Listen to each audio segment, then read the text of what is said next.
Hello साथीहरू, आज चाहिँ हामी चाहिँ काइमा टु जेरिङ्गङ कोस्टर वकमा जाने हाम्रो प्लान छ।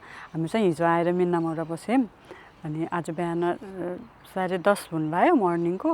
रेडी भएर चाहिँ हामी त्यहाँ जाने कुरा छ। कस्तो छ किनकि एकदम धेरै सुनेको ठाउँ के टिकटकमा यति आइरहेको थियो नि मेरो सिडनी नजिक स्विजरल्यान्ड जस्तो ठाउँ भन्दै, अनि मलाई त्यो एकदम जानु मन थियो कि, तर अब कामहरू मिलिरहेको थिएन। अनि अहिले ठ्याक्क उहाँको बर्थडे पारेर चाहिँ हामी जाने प्लानमा छौँ। तर वेदरमा चाहिँ पानी छ, तर के हुन्छ थाहा छैन। अब जे पर्दा त्यो टर्रा भनेर गोर्खाली मान्छे हामी चाहिँ हिँडियो। अब कस्तो रहेछ त ठाउँ, सुने जस्तो छ कि छैन भनेर चाहिँ अब गएपछि नै देखाउँछौँ है त। हामी चाहिँ जेरिङ्गङ आइपुग्यौँ होइन। खासमा प्लान चाहिँ मेरो प्लान के थियो कि काइमा टु जेरिङ्गङ हिँड्नुपर्छ क्या भन्ने प्लान थियो। तर काइमामा म कि त्यो यति कन्फ्युज भयो कि त्यो लोकेसन कहाँबाट हिँड्ने भन्दा अनि म टिकटकहरूमा भिडियोहरू हेर्दा चाहिँ धेरैजना चाहिँ जेरिङ्गङबाट सुरु गर्नुहुँदो रहेछ। अनि त्यही भएर चाहिँ हामी चाहिँ जेरिङ्गङबाटै सुरु गरौँ, बरु काइमातिर जाम्रा भनेर आयौँ। अब केही थाहा छैन फेरि कहाँबाट हिँड्ने हो भनेर। अब त्यही टिकटकका भिडियो अनि गुगल म्यापको उसमा डाइरेक्सनमा चाहिँ हामी जाँदैछौँ होइन। अनि आउँदा आउँदै त्यो अन द वेमा यस्तो राम्रो भ्यू देखेको थियो कि ट्रेनबाटै, जो कस्तो राम्रो थियो कि त्यो। मलाई फेरि एकदमै मनपर्ने भनेको चाहिँ जस्तो ग्रिनरी मैदान जस्तो ठाउँ हुन्छ नि, त्यो मलाई एकदम मनपर्छ कि। अनि यति नजिक होइन सिडनीबाट। हामी त यो एक दिन छुट्टीमा पनि अब एक दिन आफ्नो दिन खराब गरेर भनौँ, अलि बिहान उठेर आयौँ भने त हामी एक दिनमै आइन सक्ने ठाउँ रहेछ। अनि एकदमै अहिलेसम्म राम्रो लागिरहेछ। अब त्यो कोस्टर वक जसको लागि हामी आयौँ त्यो चाहिँ कस्तो छ भनेर चाहिँ हामी अब हेर्छौँ है त। यसो खै हेर्नु पऱ्यो नि कताबाट हिँड्ने म हेरिदिनु त मेरो दिनमा। सबैभन्दा पहिला अहिलेको अनुसार हेर्ने भने त टिकटकमै हेरौँ है, टिकटकमै हेर्ने न।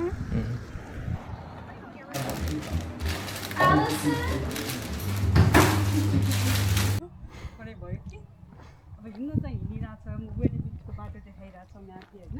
हामी चाहिँ जेरिङ्गङ स्टेसनबाट अराउन्ड 50 मिनटको वक पछि यो बोट आयौँ। यो बोट हामी यति खोजेको थियौँ होइन स्टेसनमा, कहाँ हो कि हामीले म्यापले एउटा देखाइरहेको थियो, त्यो बाटो जाने कि नै भने यति कन्फिडेन्स थियो कि फाइनल हामी आयौँ यहाँबाट हेरेर।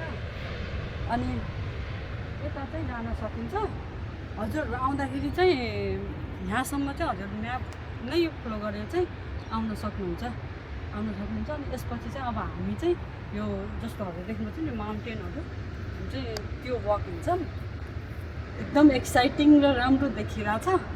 अब त बाटोमा कस्तो कस्तो भ्यू आउँछ देखाउँछन्। अनि अर्को च्यालेन्जिङ कुरा के भन्छ भन्दाखेरि वेदर अलमोस्ट पानी आइरहेको छ। अनि हामीसँग केही पनि छैन, लिटरली छाता पनि छैन, तर पनि ल हिँडौँ। अब केही मेमोरी होला, सक्यो राम्रो होला, नसक्यो मेमोरी होला भनेर त्यहाँ हिँड्न सुरु गऱ्यौँ। यस्तो रहेछ होइन, कस्तो आउने हो, कस्तो राम्रो यो बिच त, यस्तो राम्रो बिच छ नि है। यता चाहिँ यता छोरा रहेछ होइन, यता बिच रहेछ कि। हामी चाहिँ त्यो बाटो देख्नुपर्छ हिँड्नेकै जस्तो देखेछ नि, हामी त्यो बाटो जाने हो कि। अब त हामीले ठाउँमा बोर्ड हुन्छ, जानु हुँदैन। अनि म चाहिँ यहाँ जेरिङ्गङ आएर पनि त्याग भएको चाहिँ अब खोइ म्यापको भरमा हिँडेको थियो। मलाई त्यो वेली बिचको जुन फेमस स्टेट छ नि त्यो हेर्न मन थियो, त्यो भेटेन कि। अब फेरि पछि एकचोटि कारण छैन, एकचोटि त्यहाँ पनि प्लान गरेर आउनु पर्ला भन्छ त्यस्तै। तर कस्तो रिफ्रेसिङ के होइन।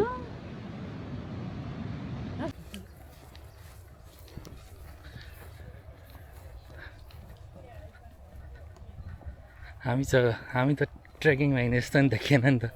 खास त हामी यसरी हिँड्नु हामी खासमा घुम्न आएको नि त। अनि फेरि 2.5 घन्टा हो। अब हामी नेपाली 2.5 घन्टा त के ट्रेकिङ भन्नु है, पाहाडहरूमा कति त हिँड्थ्यो होला कि नै भन्नुहोस्। हामी हिँडिन्छ नि त। अनि अब घुम्न भनेर आइयो, त्यो कपडा पनि त्यस्तै, जुत्ता पनि त्यस्तै, तर हिँडौँ। तर हिलो हिलोतिर चाहिँ होइन साइड साइडबाट होइन त अब चाहिँ अलिकति त्यो बोटबाट अगाडि आयो अनि अब यो माउन्टेनको भ्यू लिँदै अनि हामी चाहिँ त्यो टपमा पुगिन्छ टपको बाटो भएर अनि त्यहाँको टपबाट चाहिँ राम्रो भ्यू छ गरे है टपबाट एक साइड बिचको एक साइड माउन्टेनको अनि त्यहाँबाट हेर्नु तर यस्तो हेर्दा पनि कस्तो पहाडमा हिँडे जस्तो होइन नेपालसँग एकदम कनेक्टेड फिल हुने ठाउँ के मलाई चाहिँ एकदम मन परिरहेको छ अहिलेसम्म अगाडि पनि हेर्दै जाऊँ है त कस्तो हुन्छ भनेर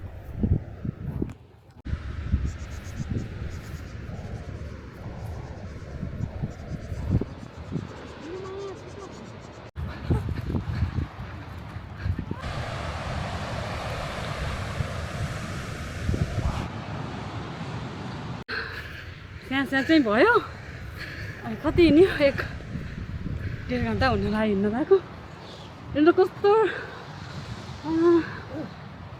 तर राष्ट्रिय मन परेछ मलाई ठाउँ चाहिँ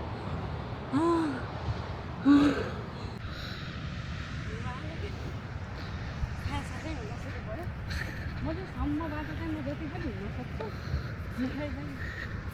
अलिकति भिड पहाडहरूमा चाहिँ मलाई एकदम गाह्रो हुन्छ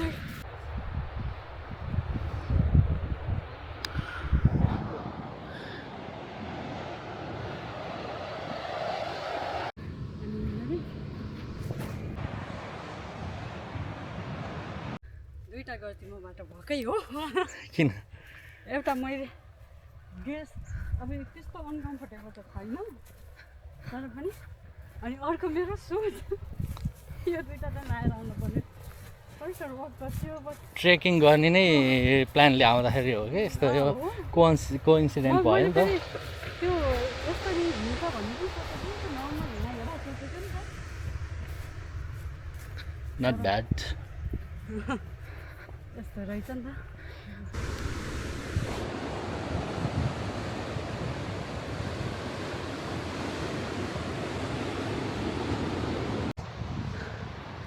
ठ्याक्क त्यो स्विजरल्यान्डको हेरिन्छ नि ट्रेनबाट बनाउँछ नि भिडियो गिरिनारी के होइन हो त्यस्तो ठाउँ के चिसो त ठिकै लाग्यो मलाई चाहिँ कस्तो फ्रेस फिल भएको के अनि वेदर पनि पानी नआउँदासम्म चाहिँ एकदम राम्रो छ किनकि गर्मीमा आएको भयो भने हिँड्न सकिन्थेन नि त अनि ठिक्क छ अहिले चाहिँ हिँड्न चाहिँ होइन भोक पनि लागिसक्यो अब चाहिँ हामी केही लिएर आएको खाना पानीहरू खान्छौँ त्यो टपमा बसेर त्यहाँको त्यो अगाडिको टपमा गएर उताको टपमा गएर चाहिँ अनि केही खानु पर्ला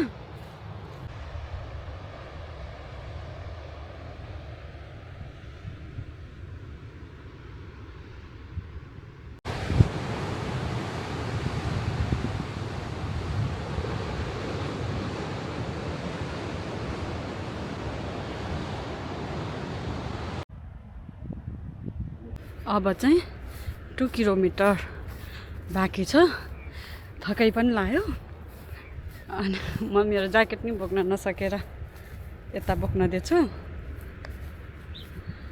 अब चाहिँ यस्तो पहाडको बाटो आयो ग्रिनरी छ यहाँनिर चाहिँ मैले त्यो सुट गर्न पनि आएन कि के भयो यस्तो बाटोमा चाहिँ आइयो अब हामी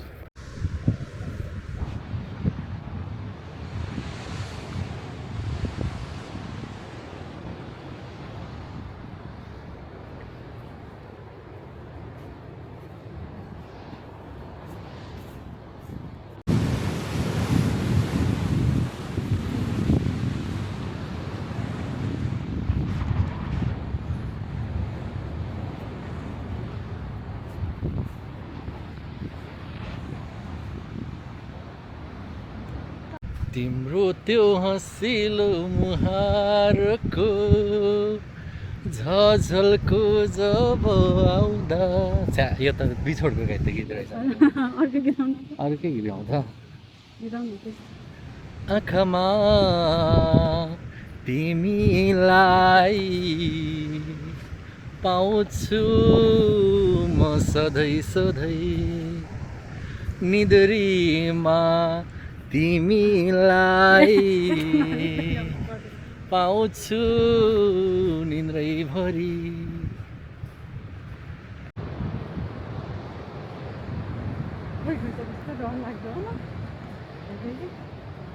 Hi guys. Hi Matt.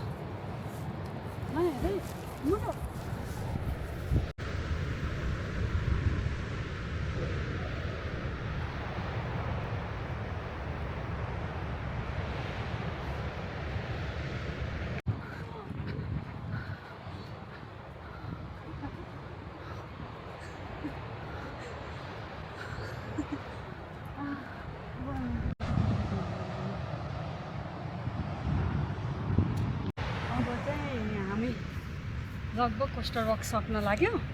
यहाँबाट चाहिँ 300 मिटर जति टाढा हो र। एकदम रमाइलो भयो। अनि सबैभन्दा राम्रो कुरा चाहिँ हामीलाई वेदर यति फेभर गर्यो नि आज। अझै पनि बाँधा छ, पानी चाहिँ आउँछ कति बेला थाहा छैन, तर हामी चाहिँ अलमोस्ट काइमा पुगिसक्यौँ। अब यहाँ आए पनि हामीलाई फरक परेन, पानी आउने जस्तो मौसम भएको भएर वेदर पनि राम्रो भयो कि घाम नै रहेन। अनि त्यही भएर अब त आइसक्यौँ हामी, यो काइमा आइसक्यौँ लगभग। अनि यो बिच, माउन्टेन, अनि यो ग्रिनरी हेर्दै खाँदै रमाउँदै बस्दै हिँड्दाखेरि चाहिँ आजको ट्रिप चाहिँ एकदम रमाइलो भयो। अझै पनि यति हिँडेपछि पनि अझै पनि आँखा थाकेको छैन, अझै भयो, अझै हेर्दै चाहिँ भइरहेको छ कि।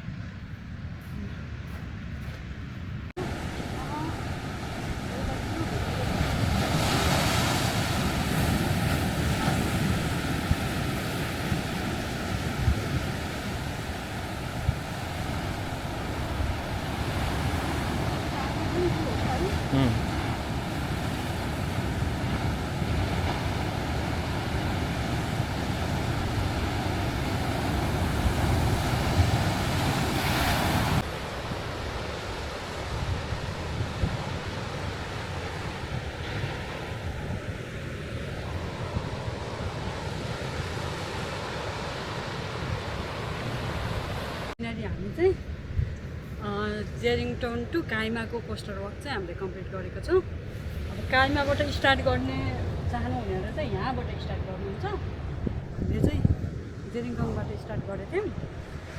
कति किलोमिटरको थियो तर त्यो हजुरहरू भ्यू हेर्दै रमाइलो गर्दै आउनुभयो भने 3 आवर्स होइन, 3 आवर्स नै लाग्छ। एकदम रमाइलो भयो यो भ्यूसँग। अब चाहिँ यहाँ ठ्याक्क हामी सक्यौँ। मलाई चाहिँ एकदमै रमाइलो लाग्यो। हजुरलाई चाहिँ कस्तो लाग्यो? एकदम रमाइलो लाग्यो। एकदम रमाइलो लाग्यो है। कस्तो राम्रो क्वालिटी टाइम स्पेन्ड गरे जस्तो लाग्यो। कहिले गफ गर्दै एकदमै यो एकदम मेमोरेबल भयो। धेरै भयो यसरी बाहिर ननिस्केको, कति ग्रिनरीहरूमा नरमाएको। अब हामी नेपालको मान्छेले चाहिँ